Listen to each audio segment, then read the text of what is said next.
2 locations and via Zoom. Classes consist of manifestation, learning psychic abilities, shadow work, and healing trauma. Refined Divine has helped thousands, and she can help you. This is Psychic Medium Deb. You can go to refineddivinepsychic.com. Twin Cities Con returns to the Minneapolis Convention Center for their 5th year, November 7th through the 9th. Twin Cities Con is a celebration of comics, toys, TV, film, art, cosplay, games, and all things nerdy. There's nothing like Twin Cities Con. It's also a family-friendly event where you can meet your favorite celebrities, browse the vendor hall and artist alley for the coolest merch, watch celebrity Q&As, and even more.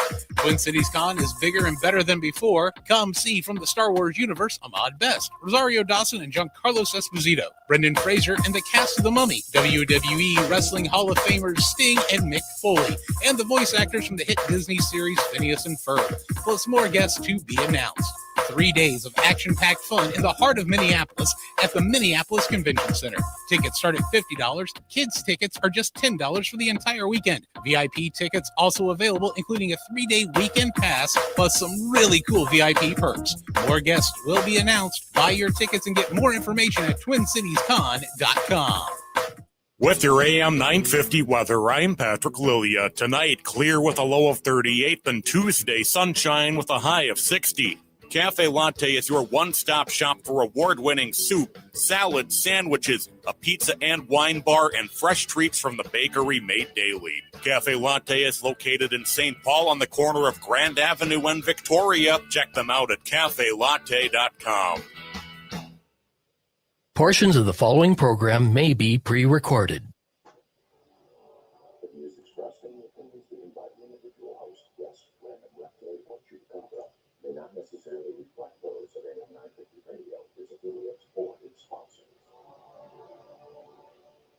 Now, it's time to step into the unknown.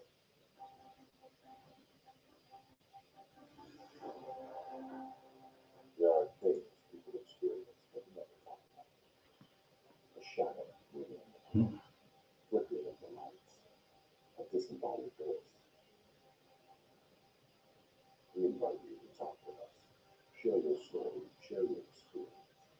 Because this isn't just your story. This is our story. This is GhostBox Radio with Greg Bakun. And this is GhostBox Radio on AM 950, where every night we talk about the paranormal, ufology, Bigfoot, and so much more. My name is Greg Bakun. Thank you very much for joining us tonight. First off, I just want to quickly say to everybody, thank you very much for watching our Halloween show. And it was a lot of fun to do. And I was really, really enjoying, very much enjoying the whole night. We did this great investigation there, which I thought was really a lot of fun. And I think a lot of people got something out of it that night. I really want to thank the Minneapolis Trolley Tour folks, because they let us into their absolutely wonderful Pillsbury Club. And if you watch the episode on Friday night, and if you haven't, you should go back and take a look, because it is absolutely stunning, this location. It is so good, and it's such a beautiful place. And as I mentioned many times, that the interior is actually been imported over from the UK. So part of the interior goes back to the 1400s, the 1600s, the 1700s, and it is absolutely wonderful. So if you have a chance, we did a great investigation there. We had Shar and Liz doing their thing upstairs. They had incredible in responses in this investigation. We had Psychic Medium, Refined Divine. She was great. She was channeling during part of it. And then if you saw it early on, we had Wade Kirby with us, and he was talking about going on tour with the Annabelle doll, as he had spent a lot of time with Annabelle, and it was pretty incredible. So this was very much very cool. So I'm just happy to be done with it, because it's a lot of work. And now we're moving on to the next stage of things, because I have with us someone who, quite frankly, we've had on a number of times already, talking about all of his wonderful books, so much so that I actually think he's kind of a co-host now. Not quite. Gosh, it's Tim Rayborn's with us tonight, and it's always great to have Tim with us because his books are so good. They're so interesting. And tonight we're going to be talking about the Little Dream Dictionary. It's an A to Z guide to decoding your dreams. Tim, welcome to GhostBox Radio. Thank you. I'm glad to actually have copies of it. Finally. Well, yeah, they were a little late getting. That's why we had to postpone this by a couple of weeks, but that's fine. Well, and that's just it. It's that we were going to have you on a couple weeks back or last week or something. Like that. 2 weeks ago, I think. Something. Yeah, it literally arrived the day that I was going to do it, but you already had to reschedule. So, but it's like all we want to do is make sure that we got you prepared the best you can to come on and talk about this book, and that it's ready for people to go out and buy and whatnot. The title is pretty self-explanatory, but why don't you tell us a little bit about what this is? Sure. It's, as the name implies, it's a small dictionary, if you will, of dreams. There's 1,000 different dreams and dream types listed, and short definitions of what they might mean. So what if you have dreams, you can look them up. You can sort of see if they mean anything, if it's relevant to you. The nice thing about this is that it's, as I say in the book, is that it's kind of cross-referenced. So let's say you have a dream about a house. Well, that's fine. That might mean one thing. But what if the house was red? Well, you can also look up the color red and combine those two meanings. What if it's a red house in a forest? Well, maybe you want to add that out. So you can kind of like do a build up and get a sort of layering of what it might mean that makes it very specific to you. So that was one of the things we were looking at doing when we created it. It's not just this means this means this. You can it's like a buffet, sort of like dream interpretation buffet. You can you can mix and match things based on your particular dream and see if those meanings become more clear and sharper for you. That's such an interesting point too, because I never really think about it. I mean, yes, you have dreams about certain things, but it really, I suppose, getting to that minutia of color and everything, all the stuff that maybe you don't think is important, but actually everything in a dream is important, isn't it? Right. Absolutely. Yeah. And this kind of allows you to do that. It's not specifically the purpose, but the entries are short enough that you can sort of combine them in different ways and sort of, mix and match based on what you have. And again, I think one of the important things with any dream interpretation book, because you can go on websites, I even include a couple of websites in the further reading, and there's thousands of possible dreams. So we had to whittle it down to things I thought would be more relevant, the more common ones. And also you're going to get different interpretations based on, somebody might tell you that standing by a river means one thing, but another website might tell you something completely different. It really is going to be up to you. There is no one definitive sort of answer, but I think what I tried to put together in this book is like some of the more common interpretations. They're not necessarily the only ones, but they're ones that show up a lot in books, in websites and such. So I created a little handy guide based on like what are the ones that show up the most often. Like, what does a brick building mean? Well, if there's 3 different websites and books that all say it means more or less the same things, that means that there's kind of a consensus about that from psychologists or neuroscientists or even in sociologists and whatever. So there's a little bit of a mixture of science and psychology, but also sort of dream interpretation and spirituality, and all those things kind of go into it. But if there's no way there's going to be any one definitive definition of a dream, really. No, and that makes sense. I'm wondering, I'm presuming that a dream, if it wants you to see something, it's going to make you see it. It's not going to be like there's a hidden meaning that you're going to miss in the background, right? It might be, a lot of people have recurring dreams, and almost always means there's something you're not, paying attention to that's being brought. I mean, there's a number of scientific theories about why we dream, going back to Freud and even beyond. And Freud, of course, always thought it was unconscious impulses and such, but whether or not that's true, but there is a thing called the dream rebound theory, which means that if you're suppressing something, it will tend to come out, in your dreams, in your unconscious and such. Like if there's something you're not wanting to face, it will manifest itself in some way in your dream, but that may be different for every person. A person who's suppressing maybe childhood abuse, that maybe maybe one person that does that will dream of being chased, whereas another person might dream of drowning. It's going to be something unpleasant that your unconscious mind is trying to tell you need to face up to this. And that was, while a lot of Freud's theories are controversial and discounted, the dream rebound theory is one of those things that holds that sometimes what it is your unconscious mind sending you a message that you're missing something, that there's something you should confront and think about. Do we have any idea why our brain does it in such an abstract way, though?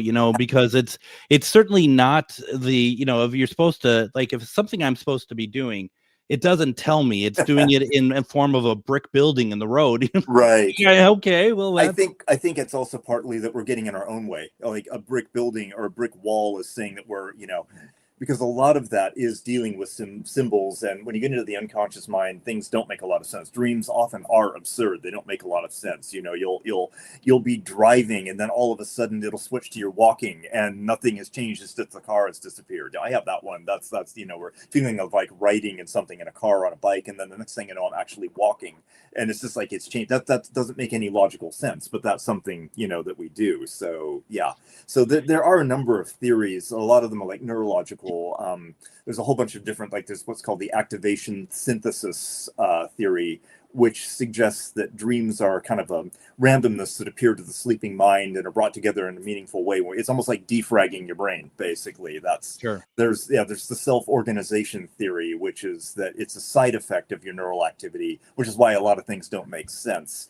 There's the idea that it's for creativity or problem solving. Like if you can't get your head around something, maybe your mind will figure it out while you're sleeping, because our brains never sleep. We sleep, but our brains are always working. There's the continuity hypothesis theory, which suggests that the dreams are kind of a reflection of your real life, and you just continue living your life even when you're unconscious. There's the rehearsal and adaptation theory, which is interesting, that it suggests that dreams developed millions of years ago as a way to rehearse and prepare for problems in life. Like if you dream about an animal chasing you, it's going to prepare you to hunt that animal when you wake up. Or if you dream about falling off a cliff, you might be more careful not to go near cliffs, for instance. So it might be an evolutionary safety adaptation. There's theories that it has to do with memory, that how we move short-term memory into long-term memory, for instance. There's things about emotional regulation. There's a whole bunch of reasons, and any or all of them might be true. It seems like it's a very deep evolutionary adaptation to animals dream as well. We know that there are animals experience REM sleep and very probably have certain types of dreams. So it's not just limited to us talking primates. There seems to be other creatures whose brains do these things when they sleep as well. So yeah, it's a vast topic of, there are psychologists and psychiatrists who devote the whole career just to the study of dreams, really. Well, and it's I've seen animals, I'm sure you have too, where they're having nightmares. Oh yeah. Mm-hmm. You see a cat will like twitch and their tails poof up. That's a sign that something dangerous is happening. And then maybe they'll wake up and they'll kind of, it means that something. Yeah. It may be a very primitive, similar thing, but their little minds are telling them there's a danger. So it very possibly is an evolutionary adaptation for how to avoid danger. Absolutely, that's one possibility. And the thing about dreams, because it's kind of almost hard to ask certain questions about it, because the answer is probably yes. Because it, like you said, it could be anything. Do you think, generally speaking, we're meant to learn from our dreams? Yeah, I think so. I think we can. I don't know if we're meant to, but I think we can. I think that I don't know about you. I do have certain recurring dreams, so nothing disturbing, and I haven't yet to figure out what they mean. But there are certain things that periodically, every 2 or 3 months, will show up again. It's almost like a landscape. It's like that I've mapped out in my head, and what it actually means, I don't know, but I find it interesting. So I think we can derive meaning from them, even if we're not specifically telling ourselves something. I think it's possible to, interpret them. Yeah, definitely. I do wonder if sometimes when we think we have reoccurring dreams, that it's our heads playing with us a little bit, because, and I don't mean like reoccurring dreams, like you can count what a dream is from like, over the last couple days or even a couple weeks ago. But, it's like there's a dream that might show up for me and I'll be like, oh, I remember having that dream, like years ago. But at the same time, I question, did I really have that dream, or is that kind of implanted in me? Just as in the dream itself, sometimes it feels like I've been living that life in that dream, my whole life, and that's not real. You know what I mean? It's really interesting, isn't it? Yeah, sometimes you wonder. I've had that exact experience as well. Like, oh, I've had this before. Oh no, wait, have I? Is my mind just telling me I've had this before, but I haven't? It's like, what's real and what isn't? It's really interesting. Yeah, indeed. I love it. I absolutely love it. And I, do you keep a dream journal? I don't. I've always wanted to, but I'm too lazy. Yeah, this book actually comes with a companion dream journal that I didn't write, but the same publisher put it out at the same time, so you can actually buy them together, and you can use this and then write your things down in that journal if you're so inclined. I don't. I've thought about doing it in the past, but I find personally, I don't really remember dreams all that well. Some people do, some people don't. I find that, they don't stay with me. And I try to tell myself that I'm going to remember it. And then by an hour after I'm awake, it's gone. So, or less. Sometimes it's gone, the moment I open my eyes. Absolutely. And here's the weird thing. And once again, folks, the book is called The Little Dream Dictionary, an A to Z, or if you're in the UK, an A to Z guide to decoding your dreams with author Tim Rayborn. Sometimes I'll wake up and it's kind of an odd feeling. Like when I try to remember my dream, it almost feels like it's unwriting itself. And as I'm trying to remember it, I'm forgetting it. Yeah. I've had dreams that's weirdly frustrating where like you feel like you've really figured out something, like a profound answer to the universe or something, and then you wake up seconds later and it's gone, and you're like, no, completely trolling you. It's so true. And I wonder, it's like, and I find that happening. Like I found it happening like over a period of time. And I wonder if that's actually related to stress or something as well. Might be. Yeah, it might be. Absolutely. Yeah. I mean, there's various spiritual traditions have theories about dreams as well. It's interesting. I know in Hinduism, there's a Hindu belief that it's the dreamless sleep is where we actually reconnect to the source of all reality.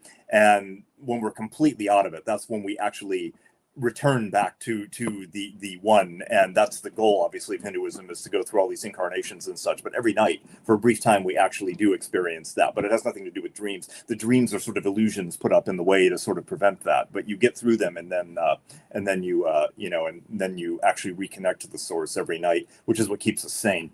And then you wake up and the other things are illusions. I mean, that's certain schools of Hinduism believe that, which I find really interesting as well. That is really interesting. And dreams it's truly like dreams can mean something like, I'm sorry, dreams can mean everything. Doesn't? I mean, that's really what it comes down to. Yeah.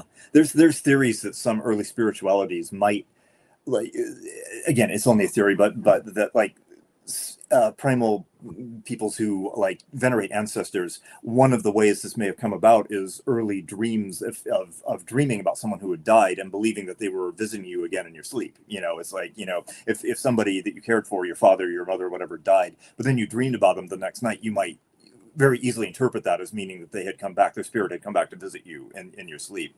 And that may be one of the ways that the concept of ancestor worship and veneration started, was through dreams of dead relatives, or loved ones lost and such. I mean, it's a pretty broad generalization, but it is interesting. Yeah, absolutely. We're going to take our first break, and when we come back, one of the things that we're going to do is Tim is not going to interpret your dream, okay? But if you have a dream, he could try. We were having a go at it prior to the show, but it didn't really end all that well.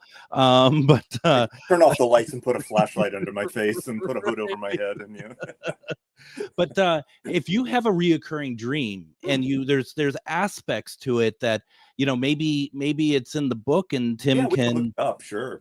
Look, yeah. And then also, I want to share a couple of my dreams, and we can talk through them as well. So put them in the comments. Just do whatever y'all want to do. This is a great conversation, and the book is The Little Dream Dictionary. You're listening to GhostBox Radio on AM 950.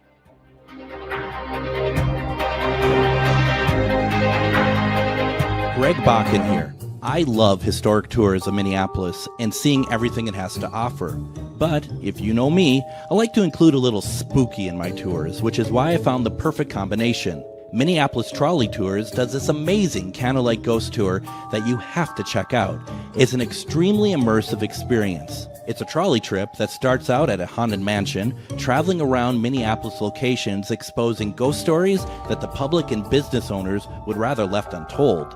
Then a tour of the aforementioned haunted mansion where ghosts of past residents from the 1800s reside, plus a lot of surprises to discover. Next, experience Gertrude's After Hours. Did I mention Gertrude is the mansion's most famous ghost? Maybe she'll show up. And you finish up the tour at Gertrude's Lounge in the haunted basement of the mansion with refreshments and Q&A. The trolleys are climate controlled and the mansion is restored to perfection. Check out MinneapolisTrolleyTours.com for more information. Have you ever met someone who not only can help you on a deep spiritual level, but also potentially change your life? Refined Divine is an extremely gifted psychic medium who travels the nation and lives right here in the Midwest. And she offers mediumship, mentorship, house and business parties, energy healing, palm readings, and so much more. Refined Divine has helped thousands, and she can help you. Hi, this is Psychic Medium Deb. I cannot wait to hear from you. You can go to refinedivinepsychic.com. Greg Bakun here. I've told you about the out-of-the-world roast beef sandwiches at Maverick's Real Roast Beef, but I haven't told you about their Philly steak sandwiches, turkey bacon avocado sandwich, BLT, crispy chicken, fish sandwiches, brisket, or pulled pork. Okay, you get the idea. They make a lot of delicious food to the same standard as their famous roast beef sandwiches, and now I'm starving. I'm going to go to Maverick's Real Roast Beef off Lexington and Roseville, and you need to go too. Check out their menu at mavericksbeef.com. Twin Cities Con returns to the Minneapolis Convention Center for their 5th year, November 7th through the 9th. Twin Cities Con is a celebration of comics, toys, TV, film, art, cosplay, games, and all things nerdy. There's nothing like Twin Cities Con. It's also a family-friendly event where you can meet your favorite celebrities, browse the vendor hall and artist alley for the coolest merch, watch celebrity Q&As, and even more. Twin Cities Con is bigger and better than before. Come see from the Star Wars universe Ahmad Best, Rosario Dawson and Giancarlo Esposito, Brendan Fraser and the cast of The Mummy, WWE Wrestling Hall of Famers Sting and Mick Foley, and the voice actors from the hit Disney series Phineas and Ferb, plus more guests to be announced. 3 days of action-packed fun in the heart of Minneapolis at the Minneapolis Convention Center. Tickets start at $50. Kids tickets are just $10 for the entire weekend. VIP tickets also available, including a 3-day weekend pass, plus some really cool VIP perks. More guests will be announced. Buy your tickets and get more information at TwinCitiesCon.com.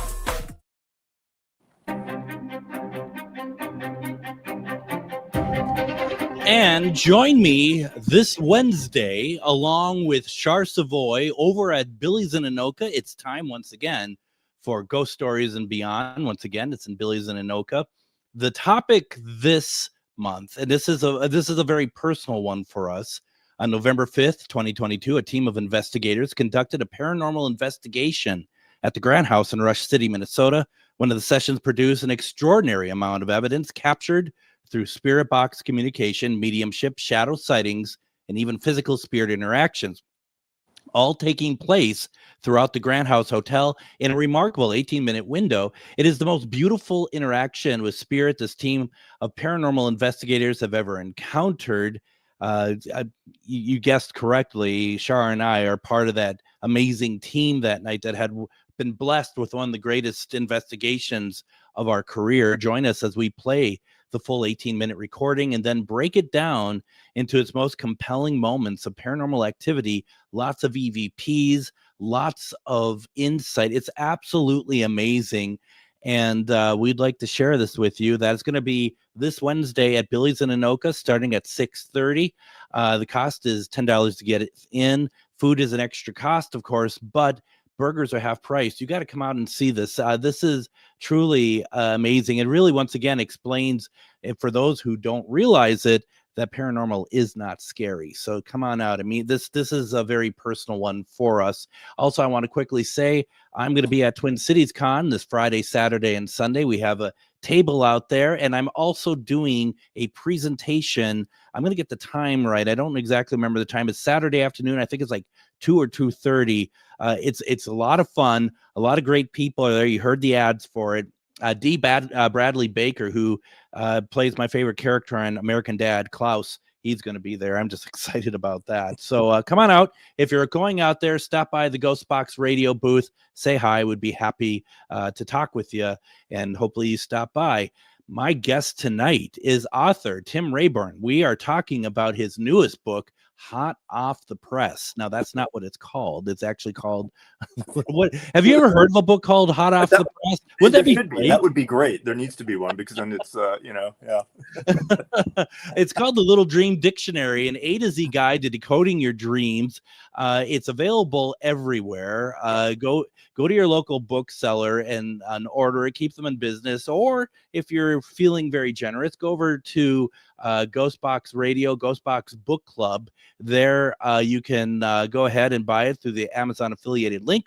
It helps our show directly. Would really appreciate it. But also feel free to support your local booksellers and just get the book. It's going to be worth it. This is such a great topic for a book. Is this something you've wanted to do for a while, Tim? No, I was actually commissioned to write this one. Interestingly enough, I find In Dreams interesting, but it wasn't something that I proposed. Not a burning sensation of. Not in the same way, no. But I find it interesting. The publisher, Inside Editions, actually reached out to me and asked me if I'd be interested in writing it. So I met with them, and we, to see if it would be a good fit. And yeah, it worked well. So yeah, that was about a year ago at this time is when they actually reached out to me to write it. So yeah, and I thought, sure, this sounds fascinating. It's a topic I'm interested in, and I'd like to delve more into it and learn more about it. So yeah, it was its own thing, but it was very much their project. They put out a lot of things like this, and they hire writers to do them. And I'm not even today still not sure how they found me, but they did. So no reoccurring dream for months about writing about dreams. No. Even now, no. Even that was. I think especially now, quite frankly. I don't have writing dreams at all, ever. It's funny. Do you think that means you're on the wrong career path? No, it means that I don't have any unvolved issues. That's what I'm telling myself. It means I'm doing the right thing, and my brain is not resisting it. So yeah. One of the things that will always stick with me is that after my first attempt at paranormal investigating, I dreamt about being a paranormal investigator literally every night for about 6 months. That's amazing! Wow, so he was trying to tell you that that was it. So right, and it was never like scary. It was just like, I'm here doing what I want to do, and it was really great. Joshua in the comments, he was talking in the last segment about reacting to what we're talking about in dreams, and he says his consciousness. And then he said, I hope I spelt that right. And here, Joshua, always remember, spelling is not a requisite to join into the comments. You are just fine. Don't worry about how spells. We figured it out. It's totally fine. He also figured out, he's like, yeah, I didn't spell that right, but that's okay. I probably couldn't either. Do you want to hear a dream that has stuck with for years? Please. Yeah. I mean, this has to be like, I don't know, like 15 years at minimum. And it was for you won't know because you're not in the area, but it was in what we call Northeast Minneapolis, which I grew up in that area, so I know it fairly well. And actually, for those who have been paying attention, me doing some stuff over at Rogue Buddha Gallery, it's right around that area as it happens. And I remember one day, all the people I worked with, they were in a bar. Like, I wasn't in the bar with them. I knew that they're in a bar. Maybe I was trying to go there, or maybe I left there or something. This is in the dream. This is in the dream. In the dream. No, okay. I mean, I've plenty of times I met them in a bar, but yes, this part is a dream. Yeah, in the dream. Yeah, okay. we're in a dream now. People are probably wondering, what did those two take prior to getting on here? So I'm walking down the street. Right, me too. Walking down the street, and it's not winter. Why don't we say that? It's not winter, it's not cold. Walking down the street, and there's a tree, and on the tree is a snake. And as I pass over, and it's a big snake, big-headed, kind of hisses at me, and as I walk past the tree, it becomes winter. Wow, I like that. Isn't it? It's like, I mean, that's cool. You don't need to be, Nostradamus over here to figure out, like, that means some kind of change or something. Let's see. Let me look it up and see what we've got here. We can try that thing of putting together a few different things, and let's see what try. we got. I hope it doesn't come up with "you're going to die tomorrow." No, I don't remember writing anything like that in this, so I think so. That'll make it even crazier if that's actually what it says. Let's see if I'm pretty sure. Let me see. All right, 1, 3, 2. We'll do the snake first. Now, the snake is when I looked it up, there was multiple meanings to that. Remember, I mentioned that there were some multiple meanings and stuff. So if you're chased by a snake, you could be avoiding something, maybe deliberately, and you might fear having to confront it. This might be a part of yourself that you don't want to face. If it's a general dream about a snake, the snake presents no danger. The dream can often refer to the melding of conscious and unconscious minds. It doesn't bite you or anything, does it? Nope. Okay. It just hits. The thing that always stuck out about the snake, it's actually kind of fake looking when I go past it, but it truly hisses at me. Interesting. That's about it. So it suggests possibly, could be avoiding something. Now let's look at winter. Let's see what winter becoming winter. Like change of season. Because there's dreams about like being bitten by a snake and that sort of thing, but it doesn't do that. So let's look up. It's a well-behaved snake in my dream. Dreaming of winter might suggest feeling stuck or fearing ill health. If, on the other hand, you love winter, the dream might represent the joy of the season and taking time to draw inward. So, okay. Yeah. You said there was a tree there. The snake is also in a tree. Right? Yeah, the snake was in a tree, coiled in a tree, one of the branches. Let's see what the tree has to say. Is it a barren tree? Does it have foliage? I think that it had some foliage, but not enough to hide the snake, if that makes sense. Right. Well, trees in general symbolize growth and expansion and improving oneself, but a barren tree or partly barren, you might feel as if you've given too much energy to a project or a person and that you are drained and bare. You need to replenish and step back. Now, that kind of goes with the winter thing as well, so that's interesting. Well, I'm sorry. That's it. No, that's it. Well, and I think to myself that, where I was at the time, it was a pretty, a very high volume sort of job. Yeah. It could be very stressful, and you couldn't leave it at work. You had to, you always took it with you because there was so much. So, and I don't know what the purpose of Northeast is. Perhaps it's almost because I've always, even though I hadn't lived there myself in a number of years, my family were out that way, and I've been there many times. Maybe in some way, perhaps I think of it as home. Maybe I don't know. Sure.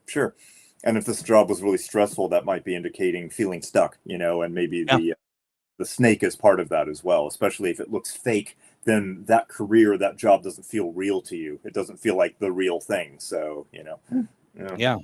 It's interesting, isn't it? This is so fascinating. I think this is so great. And once again, the book is called The Little Dream Dictionary, an A to Z guide to decoding your dreams. It's written by our guest tonight, Tim Rayborn. And once again, you can go all over the place to pick up this book. Support local bookstores. Also, feel free to go to ghostboxradio.com, Ghostbox Book Club. There's an Amazon affiliated link. It helps the show directly, but whatever makes the most sense for you, just as long as you pick up the book. I think you're going to really enjoy it.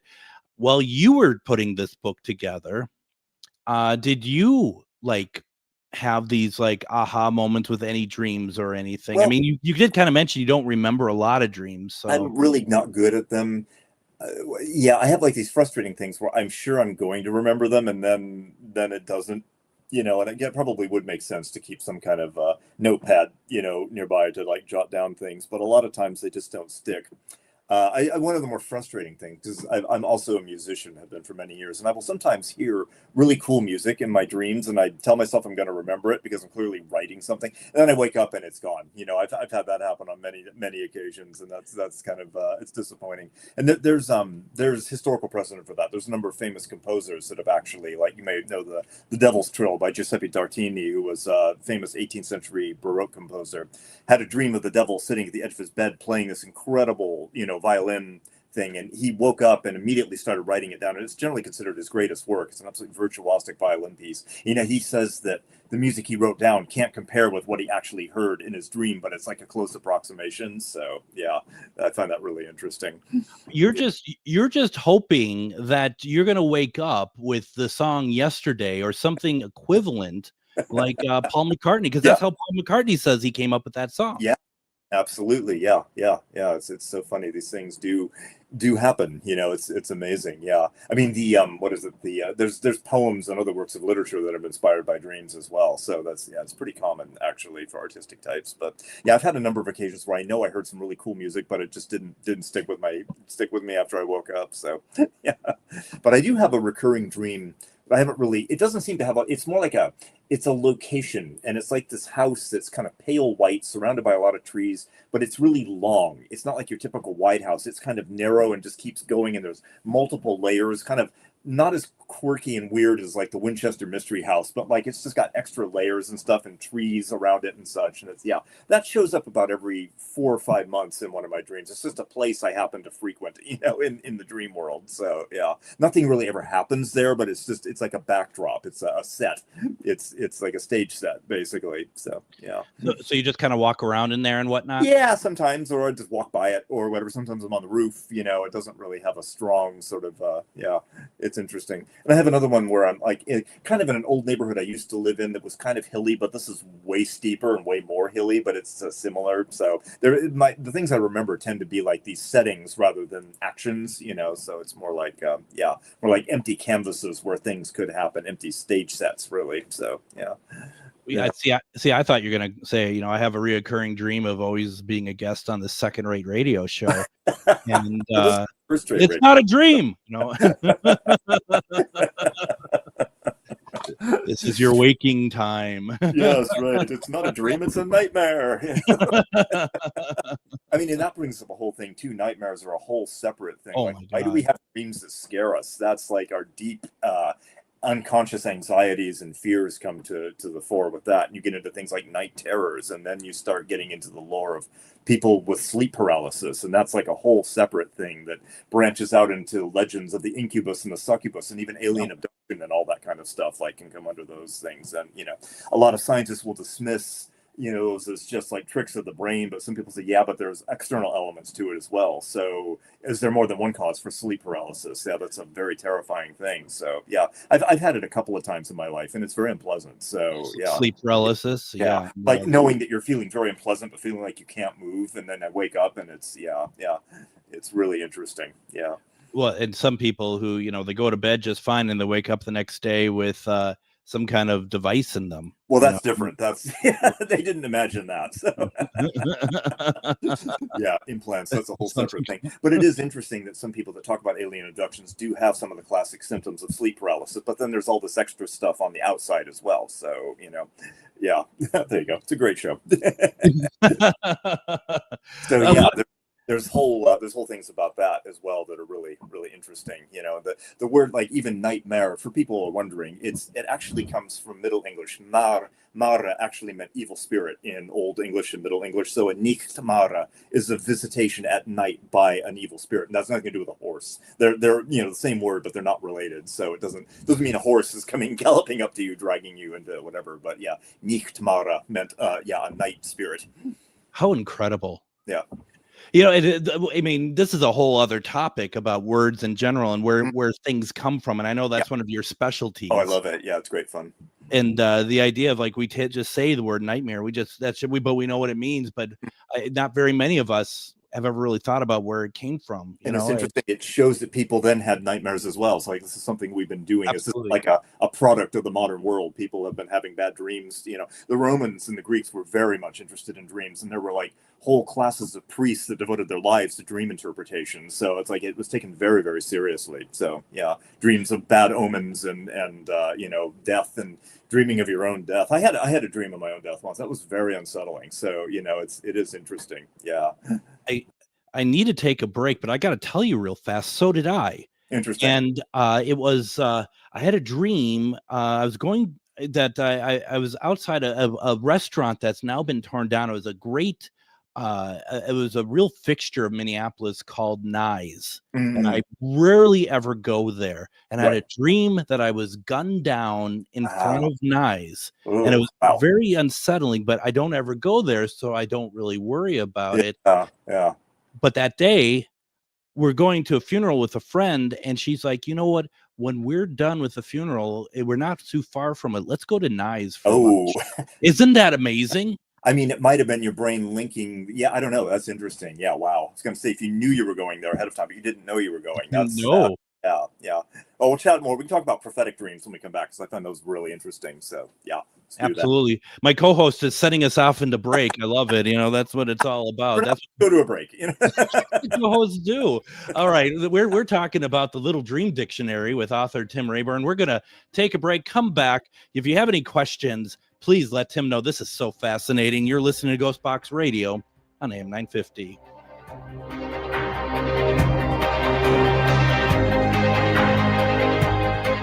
Greg Bakun here. I love historic tours of Minneapolis and seeing everything it has to offer. But if you know me, I like to include a little spooky in my tours, which is why I found the perfect combination.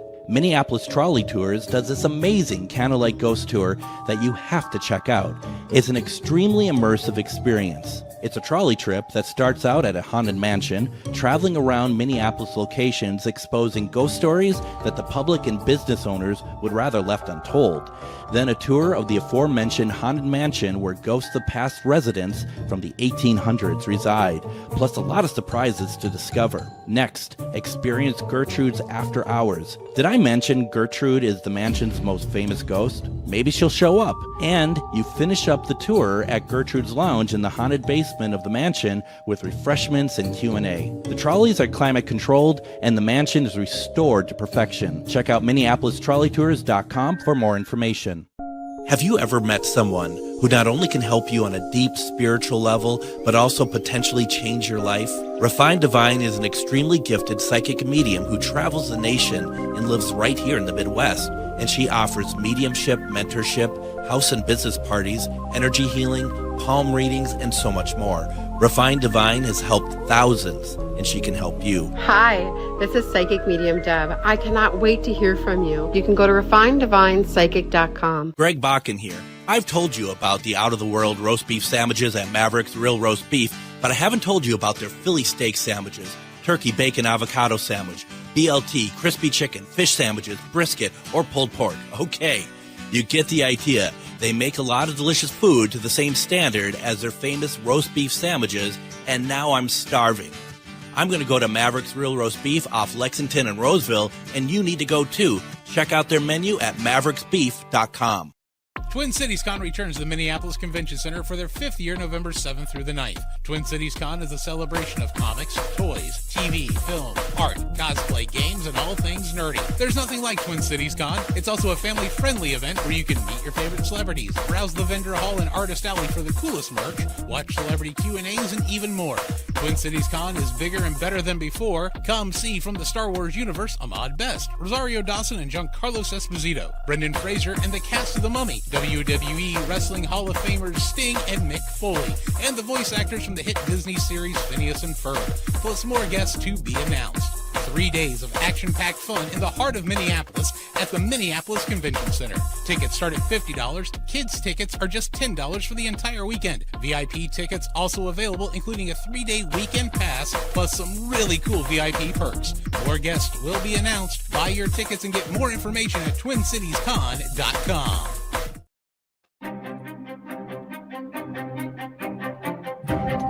And join me tomorrow on GhostBox Radio with Greg Bakun. We are going to be talking with Ben over at Twin Cities Con. We're going to be talking about the convention. I also want to kind of talk a little bit, because I've been doing conventions for a couple years. Let's be honest, probably nearly 40. A lot's changed since then. I want to talk about that a little bit as well, and just kind of talk about the climate we're in, where we have these big names now who want to take part in these things, and just talk about that kind of community and everything about it. Twin Cities Con is coming up this weekend at the Minneapolis Convention Center. You go to twincitiescon.com and you can see all the guests, and there's a lot of them. And once again, GhostBox Radio is going to have a table there, and we're going to do a presentation Saturday afternoon about the paranormal. So please come on out, say hi. On Wednesday, we're going to talk to Pat O'Keefe. We're talking about Appalachian curses. That's going to be very interesting. I'm very interested to hear what that's all about. And so join us definitely for that. I'm looking at Tim when I said that. Tim, you probably know all about the curses, don't you? I mean, you just you're all about that kind of learning. What, cursing people? No, not really. Not cursing people. I didn't say that. I didn't say that. No. No, the con sounds great this week. Sounds like it's gonna be a really great event. So just listening to the ad about it sounds really fun. Well, Ahmed Best is gonna be there. Jar Jar Binks. We're gonna talk with him. He has a lot to answer for. Yeah, we have a big one here I live just north of Portland, and there's the Rose City Comic Con, which happens in September every year, and that's big. They always have some really cool guests and such. So yeah, it's most cities have them now at various points around the year, and it's great. They're really cool. They do, and I had been doing conventions since like the late 80s, and it's just the whole dynamic about it all has changed so much. I used to go to the creation cons in the 80s, and that was like a really Star Trek ones. Star Trek and comics and stuff. Yeah, way back in the 80s. Yeah, they were really fun. I used to do the Doctor Who ones. Oh yeah, sure. So yeah. We're talking with Tim Rayborn. We're talking about the Little Dream Dictionary, and this is a great conversation. And dreams themselves are so great. You can get the book over at Amazon, Barnes and Noble. You want to go and talk with your local bookseller. If they don't have it, they can order it. Yeah. Have them support.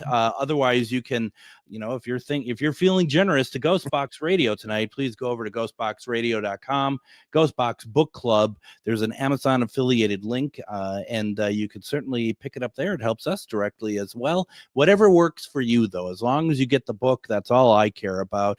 And you talked about I don't even know where to go, because you talked about prophetic dreams. Yeah. It's not something I really talk about too much in this book, because this is more just about mainstream interpretations, but it is something, it's like a whole separate book in and of itself. And I've had a few. We were talking first about dying in dreams, and I have to tell you, there was this weird one many years ago. Yeah. I was a teenager, and I had this dream that I somehow swallowed or drank or somehow ingested something that was highly poisonous, and in the dream I could feel like my heart rate increasing and all this. It was really upsetting, because I was like, oh my god, I'm gonna die, and then I woke up from it. But it was really intense. It was like you could actually feel it like starting to take hold, as I ingested this whatever it was. So yeah, it was crazy. You made me think of one that maybe you could look up if it's there. Sure. Have you ever had a dream where you're eating glass? No, I have not, but I know that is. I'm not sure that I can count. Let me see if there probably is some entries for glass. Do you ever have the teeth falling out dreams? Dreams where like your teeth crumble and fall out? I think so, yes. That is a weirdly common dream that people have, and it has a tendency. Let me just see if there's anything about that. Well, let's see what it says about glass. 78 to 79. Yeah. Oh, there's all sorts of things. Broken glass can mean any number of things. Glass breaks or shatters in your dream. You might be experiencing a breakthrough of some kind, even a victory. Eating or chewing glass. You might have said something that was hurtful to someone else. You've cut them with your words, and they are offended, angry, or even sad. Or alternately, are you struggling to find the right words to say to someone? You might fear coming across the wrong way. Interesting. Yeah. My sister, excuse me, my sister, about 10 years ago, she told me about a dream. It wasn't long after our dad passed away, and she had a dream that he was in the room with her, and his tooth fell out. Yeah. But then when she woke up and she was getting ready, her tooth fell out. Wow, that's weirdly, yeah. Teeth falling out is a whole thing. It's weirdly common. I have a whole section devoted to it, actually, because it happens enough that it merited its own entry. Yeah, teeth falling out is a oddly common dream. It can be like real world. You're afraid of dental problems, but it also can indicate health concerns. A lot of it is loss of control, like fearing you're losing control over a situation, whether that's your health or an external situation. Oh, wow. It would mean that you've lost something important, or you're fearing, maybe you're afraid of losing a job, or there's been a death in the family or something similar. So it usually refers to loss of some kind, something you have no control over. And that's what it would be. If you're seeing your teeth crumble and fall out, you can't control that. You know, I may have had dreams like that before, and they hadn't been for a while. Watch tonight. Yeah. The whole night will be nothing but that. But I never knew that was something so common like that. It's weirdly common. Yeah, lots of people. I've had them multiple times over the years, so it's interesting. Yeah. Do you ever have dreams where you wake up and you're just like, the place that I've been, and I'm not talking about astro projection or anything like that. Yeah. But I'm just thinking, like, the architecture in my dream is on a level that I could never possibly, as far as like if I were to sit down and try to do that, draw it, and it's just like, it's like breathtaking, it's beautiful, and it's like you almost don't want to leave it because it's so amazing. I haven't had anything quite that elaborate, but I know some people who have. Actually, there's like a whole there's whole like subreddits on the Reddit website devoted to people who like share images of things that they've seen that other people also say they've seen. There's one I guess it's called The Dream World, and people post like things, and other people say, well, this looks exactly like the thing I dreamed of, as if they're like, and then you're getting into Jungian concepts of like collective unconscious. Are people actually tapping into something where they're sharing a real place, or the dreaming from Sandman, that kind of thing? Is it a real place that people are tapping into? That's a whole separate conversation in and of itself. So yeah. That's one of those things that will make my head hurt. Yeah. Because it's like that whole thing of like, well, are we in the dream right now? That sort of thing, It's like, no, please, no. Did I have the dream, or did the dream have me? Yes. Well, and that's always the scary part about it, because you wake up from a dream, and sometimes, I don't know about you, but sometimes I have to kind of remind myself that what I just experienced actually isn't my life. Right. Or is it? Well, that's just it. Is this the dream? Is this what we're dreaming? And then when we go to sleep, we wake up to the real place. That's the. I mean, what if I wake up suddenly as an 87-year-old man, and I dreamt that I was a radio host? I mean, how many things, like the Wizard of Oz, so many things are based around dreams like that, where somebody dreams and goes to another place and has adventures. That's a common theme in fantasy literature. Absolutely. So yeah. I don't know. This is starting to depress me now. Well, I'll leave you with an interesting story since we're almost done. My mother actually had a really interesting. We're talking about prophetic dreams, and I think it was it was a plane crash that happened in the mid-'80s. It wasn't the Lockerbie bombing, but it was one of those crashes. And about 2 days before it, she had this really detailed dream about seeing aircraft wreckage all over the ground and fires and things. And then literally like a day or two later, this accident happened. And her mother used to get these things too. So it's like, it's clearly there's something that they're picking up on, and it runs in families. So it was, that I found really, really interesting. Yeah. That is interesting. And disturbing. She was disturbed by it for a while. And then it happened. It was like even more freaky. So yeah. It's scary too. I wouldn't want to have that ability personally. Yeah, people talk about psychic abilities, but it sounds like sometimes it can be more of a curse, with things like that. So something like that, absolutely. I remember having dreams of, and I follow severe weather quite a bit. I used to chase tornadoes, and I'd have dreams about being like outside and looking up, and like outside of this house I'm in now, and in the backyard looking up and seeing a wall cloud where a funnel is forming and trying to come down, and I did. It had actually happened once, and it's just like.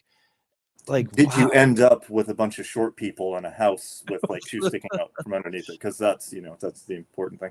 I had to tell a Tin Man that he didn't have a heart, and that he didn't take that too well. He got it too kindly. No, he got his axe out. His axe. Yeah.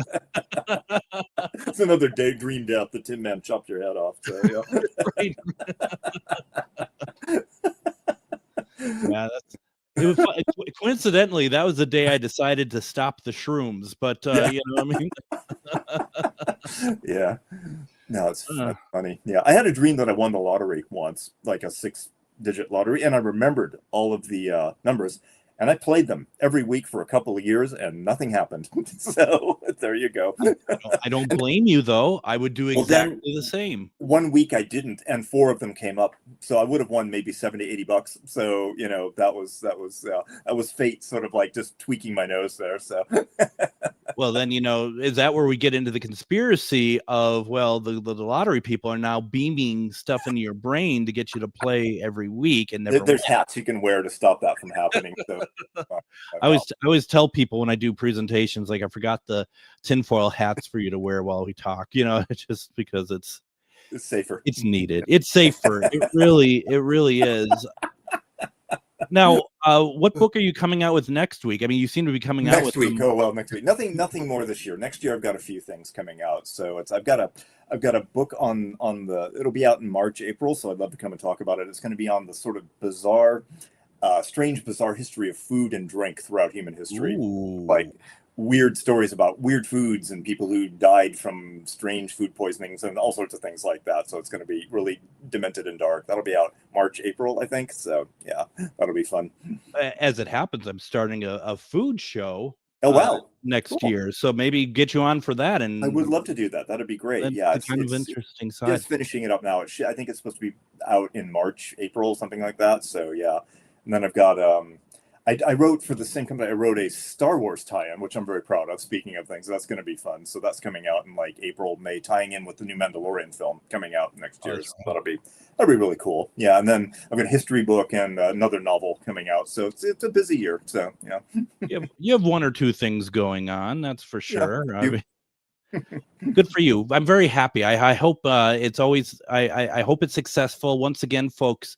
The book is called The Little Dream Dictionary, an A to Z guide to decoding your dreams. Tim Rayborn is the author on that. And once again, folks, I'm going to draw your attention to the local booksellers. If you want to order through them, keep them going, or GhostBox Radio, GhostBox Book Club for the Amazon affiliated link, whatever you want to do. This sounds like a great book to take, you know, to pick up and read. And I don't know. I mean, it was a lot of fun. I think you could spend hours on that book. Oh, yeah. I really do. Yeah, we could talk about all sorts of other things, but yeah, I always come on these thinking, oh, how am I going to talk about this for an hour? And then like you look at the time, like we're done already. So. We're over. No, we're not. Yeah. But anyway, once again, Little Dream Dictionary, author Tim Rayborn. Tim, thank you so very much. So much. It's always a pleasure to come talk. And so, yeah. So happy to have you. Tomorrow we're going to be talking Twin Cities Con. Everyone, have a great night.